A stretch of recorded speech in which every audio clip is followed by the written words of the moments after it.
একটা রোবট, তোমার কোনো আবেগ নাই। তোমার মতো মেয়ের সাথে রিলেশন রাখা আমার পক্ষে পসিবল না। সরি, তোমার সাথে আমার ব্রেকআপ। কনক, তুমি এগুলো কি বলতেছো? কনক, মা তো বাসে থাকবে না, তুমি আজকে চলে এসো।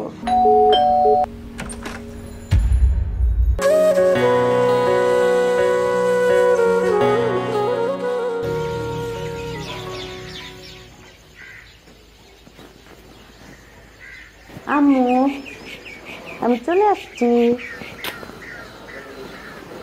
তুমি? সকাল হয়ে গেছে। রাতে কি ভয় পেয়েছিলে অনেক? না তেমন না, খেয়ে ঘুমিয়ে গেছি। আচ্ছা, কোনো চিন্তা নেই মা। আর এক সপ্তাহ পরেই আমার ডে শিফট। সত্যি? খুব ভালো। ফ্রেশ হয়ে নে, হ্যাঁ? নাস্তা করতে আয়।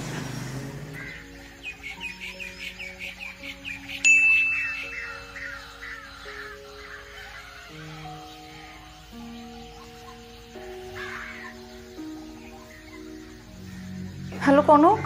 তুমি একটা রোবট, তোমার কোনো আবেগ নাই। তোমার মতো মেয়ের সাথে রিলেশন রাখা আমার পক্ষে পসিবল না। সরি, তোমার সাথে আমার ব্রেকআপ। কনক, তুমি এগুলো কি বলতেছো? কনক, আমি তোমাকে সত্যি অনেক ভালোবাসি। আর মা তো বাসে থাকবে না, তুমি আজকে চলে এসো প্লিজ। তাও আমার সাথে ব্রেকআপ করো না। I really love you.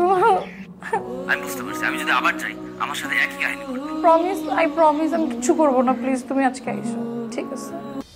একটা চড়ুই পাখির সমান মাংস শরীর থেকে কমে যায়, বুঝছো? কি বিনু, আপনি এখানে কেন? আপনি ওয়ার্ডে আপনাকে খুঁজে আসলাম, কোথাও দেখলাম না। শুনেন, আপনি একজন নার্স, আপনাকে যখন যেখানে ডিউটি দেওয়া হবে আপনি সেখানে তখন ডিউটি করবেন। আপনার এত বড় সাহস হয় কি করে? আপনি আমার নামে কমপ্লেন করেছেন, আপনি ঘোড়া ডিঙিয়ে ঘাস খাচ্ছেন। আমি দেখে নেব আপনি কি করে এখানে এই হাসপাতালে ডিউটি করেন।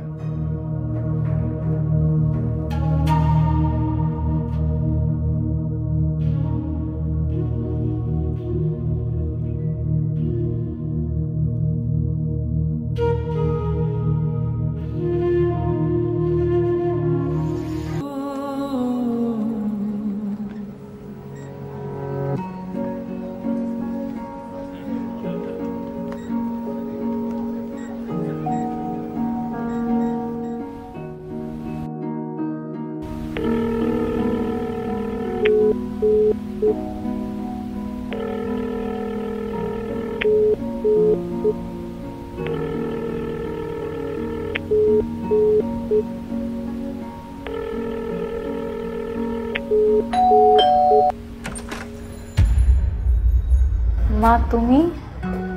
হ্যাঁ, শরীরটা ভালো লাগছে না। তোমার না ডিউটি আছে? কোনো সমস্যা হবে না, তুই পড়তে বস।